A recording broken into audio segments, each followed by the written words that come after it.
m'appelle Anthony. Salut. Salut, ça va? Ça va? Ouais, c'est cool, c'est cool. Tu sais pourquoi il y a autant de monde? Ah ouais, son dernier cours a eu un certain succès. Et t'en as pensé quoi? J'ai détesté. J'ai adoré. Ce prof est brillant. Un but de sa personne. Des techniques pédagogiques super originales. Je le trouve Mystérieux. louche et inutilement sévère.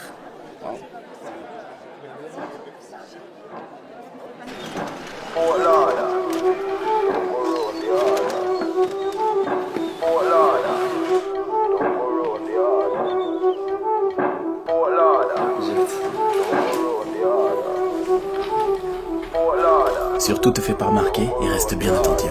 Pourquoi? Parce que c'est le meilleur. I see him, so me do it. Vous êtes sûrement inscrit à ce cours en pensant y trouver la vérité absolue. So me do it. Eh bien, je peux tout de suite vous dire Hey yo, que vous aviez raison. just touched down in another Do it. Je suis le professeur Guillaume Détales et bienvenue dans mon cours de psychologie sociale. So me do it. Comme on préfère l'appeler, comment sortir de la friend zone. C'est mon imagination ou le nombre de mes élèves a considérablement augmenté depuis la dernière fois.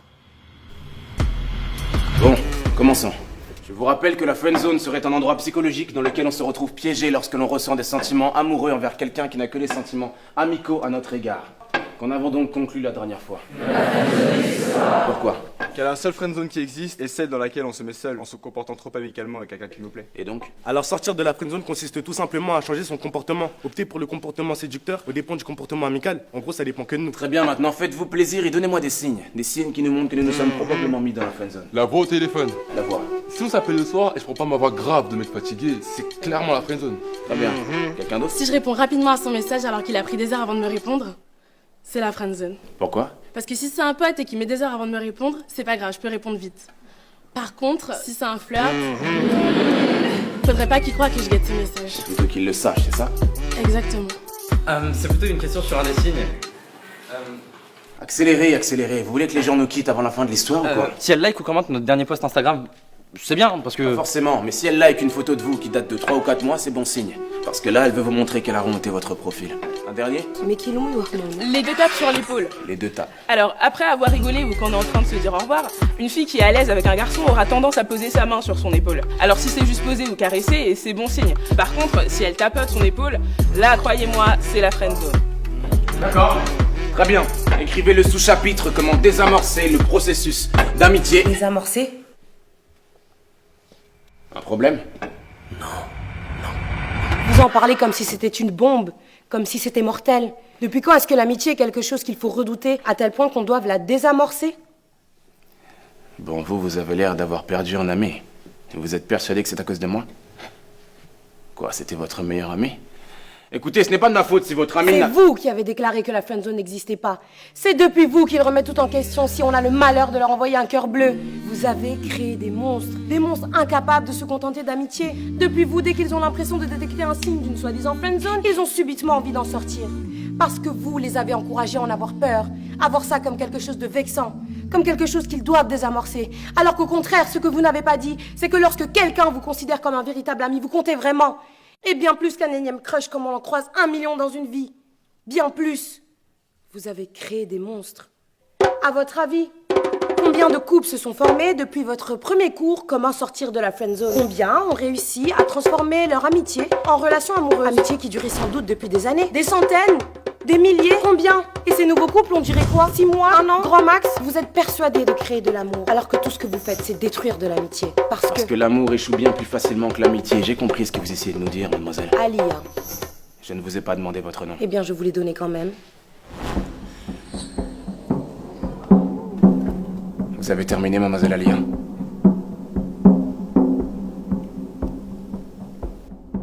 Reprenons. Vous avez créé des monstres.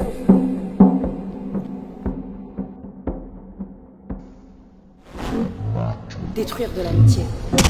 Admettons. Vous, ne me donnez pas aussi votre nom, il ne m'intéresse pas. Quelle est la nourriture que vous aimez le moins? Quoi? Allez, dans quel restaurant vous n'allez jamais manger? Japonais. Pourquoi? J'aime pas le poisson cru, les sushis et tout. Si je vais, je prendrai que des brochettes. Donc bon, ça va un peu cher pour des brochettes. Ne me racontez pas votre vie. Quelqu'un est d'accord avec lui ici? Vous deux, vous êtes ensemble? Non, on est juste potes. Ouais. Combien de fois êtes-vous allé manger au resto japonais du coin de la rue à l'heure du déjeuner? Plusieurs fois. C'était bon? Ouais, j'aime bien. Pourtant, vous avez levé la main, vous, donc vous détestez ça, n'est-ce pas? Oui, mais... Vous aussi, vous avez levé la main. Vous y allez quand même à deux? Bah non, on y va jamais ensemble, vu qu'il n'aime pas. Vous avez compris, mademoiselle Alia. Votre théorie dit que je détruis l'amitié. Mais dans le cas 1, votre soi-disant ami va venir manger des sushis avec vous et des petites brochettes en vous cachant qu'il déteste ça. Tandis que dans le cas 2, votre ami vous dira qu'il n'aime pas ça en prenant le risque que vous y alliez avec quelqu'un d'autre. Et alors? Dans le cas 1, c'est-à-dire dans le cas d'une friendzone, votre ami n'est pas lui-même. On fait tous des compromis en société. Là, il s'agit simplement de poisson cru. Mais jusqu'où ira votre ami friendzoné pour vous plaire, consciemment ou inconsciemment? Il calquera ses goûts sur les vôtres, cachera sa vision de la vie s'il a l'impression que vous en avez une opposée. Par exemple, il ne vous exposera pas son avis sur la peine de mort s'il a l'impression que vous êtes contre alors que lui est pour. Pourtant, c'est ce que devrait faire un ami, car un ami est juste lui-même et ne cherche pas à paraître comme le gendre idéal. S'il vous a avoué ses sentiments, comment pouvez-vous être sûr que vous étiez attaché à votre meilleur ami et pas plutôt au masque qu'il revêtait pour vous plaire?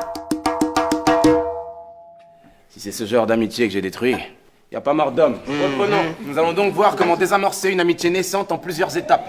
Une amitié non voulue, une future friendzone. Vaut mieux tenter de la désamorcer ou y mettre fin plutôt que de faire semblant, n'est-ce pas? Je vous rappelle que la friendzone n'existe pas. D'ailleurs, quelqu'un ici saurait comment détruire une amitié sincère et réciproque. Pas une naissante, mais une sincère et réciproque. Allez, un peu d'ingéniosité. Dites-moi comment détruire une amitié sincère et réciproque. En créant de la jalousie? Non. En prenant ses distances? Non. Et si vous nous donniez la réponse tout de suite? Parce qu'on va donner toutes les réponses possibles et inimaginables et vous allez nous donner la réponse géniale auquel personne n'aurait jamais pensé. Alors, épargnez-nous tout suspense, non? Le premier qui trouve la réponse à ce problème valide son semestre automatiquement. Instantanément. Quelle est la seule et unique façon de détruire une amitié sincère et réciproque?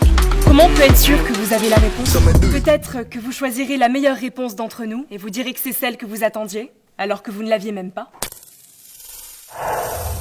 D'accord. J'écris la réponse ici.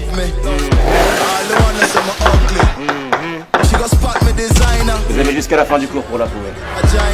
Avec vos histoires de sushi, vous vous rendez compte que vous dites presque si l'ami n'est pas sincère, c'est de notre faute? Vous lâchez pas le morceau, vous? Mais c'est de la faute des théories comme les vôtres, en fait. Comment un ou une amie qu'on connaît depuis des années peut basculer de l'autre côté, subitement? Mais lui avez-vous dit clairement qu'il n'y aurait que de l'amitié et jamais autre chose entre vous? Non, mais... Alors il a le droit de tenter sa chance puisque la friendzone n'existe pas. Mais on n'a pas forcément besoin de le dire, en fait. Ça se voit dans l'attitude quand c'est qu'amical et que ça ne peut rien être d'autre. N'importe qui le verrait, vous croyez? À part quelqu'un à qui vous avez monté la tête avec vos théories, n'importe qui serait capable de détecter une attitude purement amicale. On parie? Donnez-moi votre numéro de téléphone. Quoi? Vous voyez l'homme de ménage à l'extérieur de l'amphi? Il s'appelle Richard, il travaille dans cette université depuis un peu moins d'1 an et il est homosexuel. Allez lui parler, invitez-le à sortir comme manger ou ce que vous voulez. Invitez Richard mais purement amicalement comme vous dites. Vous prétendez que n'importe qui reconnaîtrait votre attitude amicale. Mais si Richard croit plutôt que vous lui faites des avances, alors il vous dira qu'il est homosexuel et qu'il n'est pas intéressé. Dans ce cas-là, je gagne le pari. Et dans le cas contraire, s'il accepte le rendez-vous, c'est qu'il aura reconnu vos intentions purement amicales. Et là, c'est vous qui gagnez le pari. Facile. Mais je n'aime pas les tricheurs, alors donnez-moi votre numéro de téléphone et cachez un écouteur dans l'une de vos oreilles. Je vous appelle en haut-parleur pour que tout le monde puisse entendre votre conversation avec Richard. Alors, pari tenu?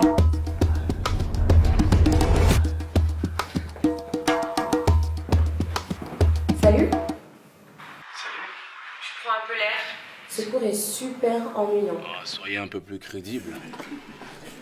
Je m'en va. Ouais. Vous avez déjà fait de la psychologie sociale? La conseillère d'orientation, ça compte. Vous sympathisez, là, vous trichez, proposez-lui. J'ai pas vraiment d'amis et j'ai personne avec qui aller manger. Donc, Wow. ça vous dit qu'on aille manger un truc ce soir? Ensemble? Ce soir? Ça vous dit? Ouais.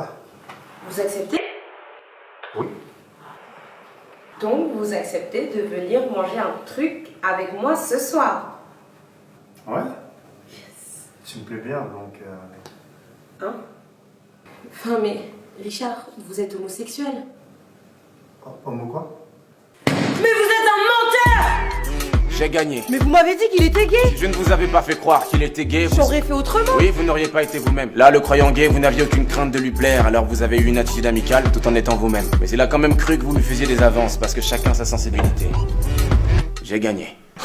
Revenons-en au cours. Comment désamorcer une amitié naissante et non voulue? 1. Choisissez. Saisissez toutes les occasions de ne pas le ou la laisser choisir. Que ce soit le film que vous allez voir au cinéma ou la place où vous asseyez au resto. Imposez votre choix. Finalement, tu lui ressembles. À ce prof.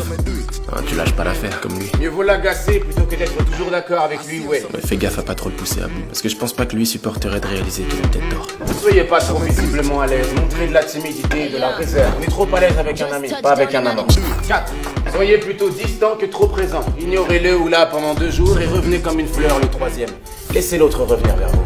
5. Non. Yes, c'est la fille qui m'a friendzoné, monsieur. Non, ne répondez pas. Ne répondez pas! Allô? Oui, tu m'as demandé de t'appeler. Qu'est-ce que je dis? Il y a plein de choses que tu ne sais pas de moi. Écoute Charles, si c'est encore par rapport à ce dont on a parlé, je te répète pour la énième fois que je te considère comme un simple ami. Je suis désolée si t'as compris autre chose, mais... Tu n'as jamais été une amie pour moi. D'accord, tu me l'as dit 10 fois. J'ai compris, d'accord. Mais s'il te plaît, Charles, arrête. Tu m'appelles tous les jours, c'est bon, j'ai compris. Tu commences réellement à me faire peur, en fait. Lâche l'affaire, s'il te plaît. Allô? Alors c'est bon? Elle va me rappeler, c'est ça? C'est quoi la prochaine étape? Vous allez me sortir de la friendzone, monsieur? Hein? La friendzone n'existe pas? Asseyez-vous et fermez-la. Vous ouvrez encore la bouche sans que je vous ai donné l'autorisation et je vous mets à la porte à tout jamais. Vous avez compris? C'est vous. C'est depuis vous. Vous avez créé des monstres. Des monstres.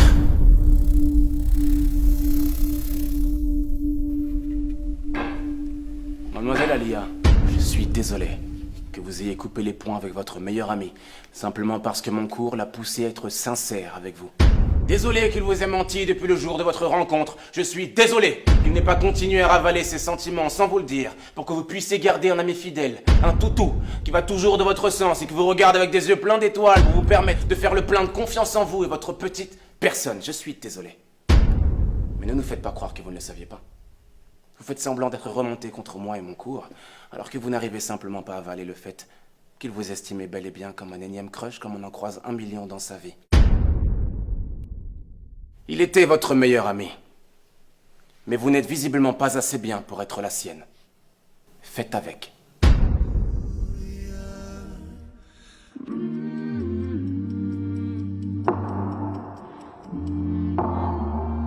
Je ne suis pas vraiment d'accord cette fois, monsieur.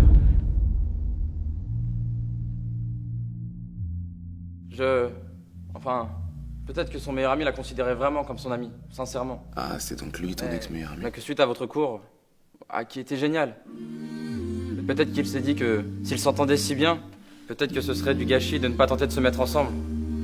Et puis, peut-être qu'à force d'y penser, il a fini par lui faire part de tout ça. Mais que ça a brisé quelque chose entre eux et qu'ils ont préféré s'éloigner. Mais de là à dire que l'amitié n'était pas sincère... Je vous avais dit que le prochain qui ouvrait la bouche dans mon cours sans mon autorisation serait mis à la porte, alors fichez-moi le camp. Je dis fichez-moi le camp! Vous croyez où là? J'ai une tête de psy conjugale ou quoi? Vous croyez pouvoir venir dans mon cours, raconter vos sornettes comme si j'étais un plateau télé? Et vous aussi, mademoiselle, vous créez des monstres. Sortez de mon cours et ne revenez jamais.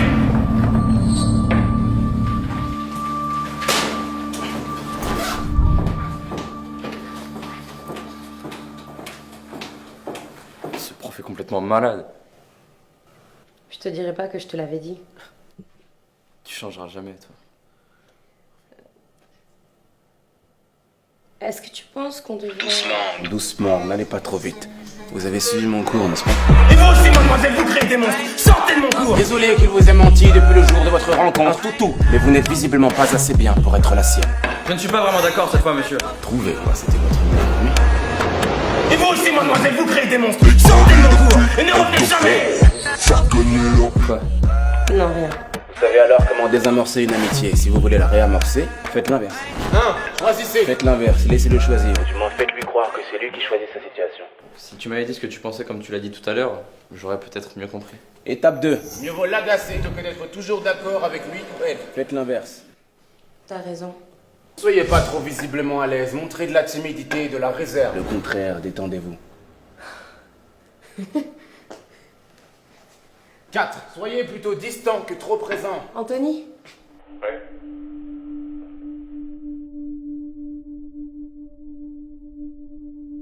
La friendzone n'existe pas. C'est un endroit psychologique dans lequel on se retrouve piégé lorsqu'on a fait une erreur comportementale. Ça arrive, ça se rectifie. Tu sais, on peut aller parler et manger à la pizzeria, là où on avait l'habitude d'aller. Mais l'amitié est un choix. La refuser en est un aussi. Non. Si vous vous choisissez de détruire cette chose inestimable délibérément pour je ne sais quel état d'âme, quelqu'un ici saurait comment détruire une amitié sincère et réciproque. Vous ne pourrez vous en prendre qu'à vous-même. Allons plutôt manger un burger. J'ai jamais aimé les pizzas. Les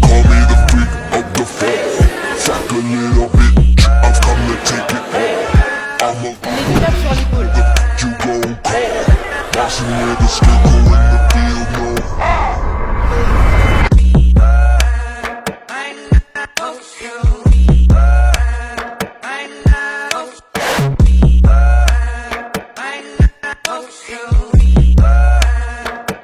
Yeah.